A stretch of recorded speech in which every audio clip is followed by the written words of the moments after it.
You think you know your dog, but there are 7 things they do that almost every owner misreads. The first one will make you question everything you thought was just a quirk. When your dog nudges your hand with their nose, most people call it affection. It is, but not always the way you think. That nudge is an invitation and a question. Are you available? It's testing the relationship's boundaries. Dogs evolve to read our reactions. A gentle nudge says, check in. If you ignore it, they escalate. If you respond kindly, they relax. So when your dog nudges you more than usual, they're not being needy, they're asking for predictability. And predictability is safety to them, which brings us to the next confusing behavior. Why does your dog suddenly stop wagging and freeze when a guest walks in? People assume shyness or bad socialization. Often it's a split-second risk assessment. That freeze is focus. Dogs take a beat to evaluate intent, tone of voice, body movement, scent. If you rush them and force greetings, you break their confidence. Teach calm exits and entrances. Let them choose the moment to engage. You'll see their tail come alive again, calmly. Have you ever watched your dog spin in circles before lying down and laughed? It's not just old instincts from wild ancestors clearing nests. It's also their way to self-soothe and mark their spot with scent. But there's an emotional thread. That ritual helps them feel secure in an uncertain world. If the spinning becomes frantic or increases at night, it's a whisper of anxiety. Small rituals become bigger signals when the dog is trying to control something that feels unpredictable. Here's one owners misread every day: licking hands and faces. People call it love. Yes, it's affectionate, but it's layered. Licking can be appeasement, a request, or even a stress release. Puppies lick mothers to ask for care. Adults lick to get your attention or to calm themselves. If your dog licks only when you're tense, they're mirroring your stress, so deep it's almost contagious. Your calm can teach them calm. Your tension can teach them anxiety. That's powerful and scary. You know when they suddenly bolt around the house like a tiny tornado? Zoomies? Cute, right? Zoomies are raw joy, yes, but they're also pressure release. Dogs store up excitement, frustration, or overstimulation. The zoomie is the emotional valve popping open. If you shut it down every time, you teach them to suppress rather than release. Controlled outlets, short bursts of play, structured training, let them discharge safely. Miss this, and the next time the valve leaks, it may come out as something you won't laugh about. Another mystery: your dog chewing the same shoe, bed, or corner. Owners say he's destructive, but what he's really doing is anchoring himself. Chewing releases endorphins and marks with scent, creating familiarity. When their world changes, a new baby, a new schedule, a move, that chewing spikes because their internal map has been rewritten. Replace the object with a safe, scented substitute and pair it with comforting routines. You don't just stop chewing, you rebuild their map. Number 6, the stare. You see it across the room, your dog locking eyes, unblinking. People call it dominance or affection.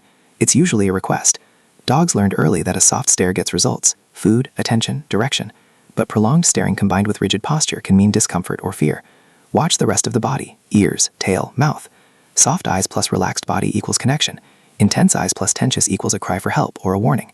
Responding appropriately keeps trust intact. Finally, when your dog suddenly withdraws, hiding under furniture, skipping their favorite walk, you panic. Is it illness? Is it mood? Often it's both physical and emotional. Dogs can hide pain because showing weakness in a pack can be dangerous. They also know that being small sometimes gets them comfort from us. This withdrawal is a double sign. Check their body, check their routine, and check your interactions. Small changes in appetite, sleep, or interest are not small. They're sentences in a story your dog is trying to write to you. But what about the moment when they stop doing one of these behaviors entirely? That silence. Most owners miss it. When the nudge stops, when the lick ends, when the stare fades, don't chalk it up to maturity. It could be resignation or healing. Context matters. That's why every change deserves curiosity, not dismissal. If this is changing how you see your dog, hit like and subscribe, because seeing them clearly is the first step to helping them. Think about the nudge again. You can train responses that give them predictability. A short ritual, touch, a calming word, a timed routine. That tiny system turns their question into an answer and reduces the need to escalate. You'll notice other things shift: less frantic circling, fewer panic zoomies, fewer frantic licks when you're tense. Now imagine the freeze at the door. Instead of dragging them into forced greetings, create a buffer. Ask guests to lower tone, slow approach, and ignore the dog until they relax. You'll convert the risk assessment into confident engagement. The change is subtle, but it's deep. For the spinning and the chewing, add rituals that replace the ritual. A scented blanket, a short pre-bed cuddle, a chew toy with your worn t-shirt scent. These aren't tricks, they're emotional scaffolding. Your dog will cling to the scaffolding and their anxiety will shrink. It's about giving them something stable when the world isn't. When your dog licks your face when you're upset, try breathing first. Make your exhale visible, lower your voice, offer a soft touch. Mirror their calm back. Dogs read our physiology more than our words. Your regulated body teaches them regulation. That's attachment in action. Zoomies? Channel them. Quick fetch, a sprint in a secure space, a short tug game. Don't shame the release, honor it safely. You're not just managing energy, you're teaching physical and emotional rules. This gives them trust in you as a safe leader. The stare? Turn it into a conversation. Teach a cue, gaze, then look away for a reward.